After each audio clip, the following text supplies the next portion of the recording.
magaga. N'a pas molioté.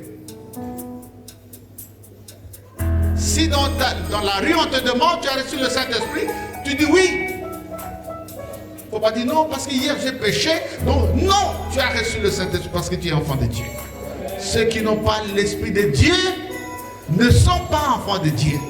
Donc si tu confesses que tu es enfant de Dieu, cela veut dire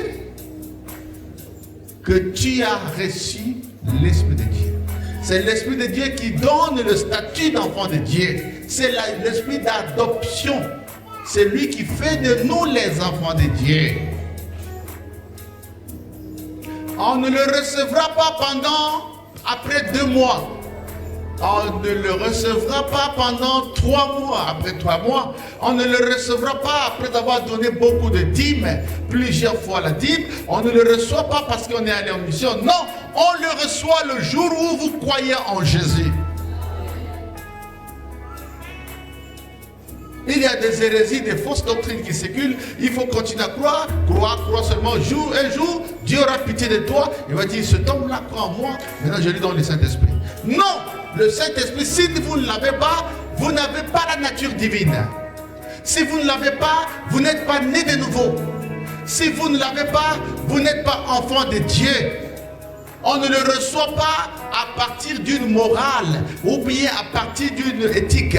On le reçoit, le Saint-Esprit a été donné aux hommes à cause de la foi en Jésus. Ceux qui croient en Jésus dans la vérité, ceux qui se répandent de leurs péchés pour suivre Jésus, ils reçoivent le Saint-Esprit. Parce que c'est lui, le Saint-Esprit, qui apporte la vie de Jésus en toi.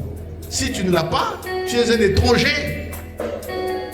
En revanche, ce que tout le monde n'a pas reçu, c'est la puissance du Saint-Esprit. Le baptême du Saint-Esprit, ça c'est autre chose. Beaucoup ont reçu l'Esprit de Dieu, simplement, mais ils n'ont pas reçu le revêtement de la puissance de Dieu. C'est pourquoi aujourd'hui, que mes enfants reçoivent le baptême du Saint-Esprit. Reçois la puissance, reçois la puissance au nom de Jésus. Reçois la puissance, reçois la puissance, reçois la puissance du Saint-Esprit. Reçois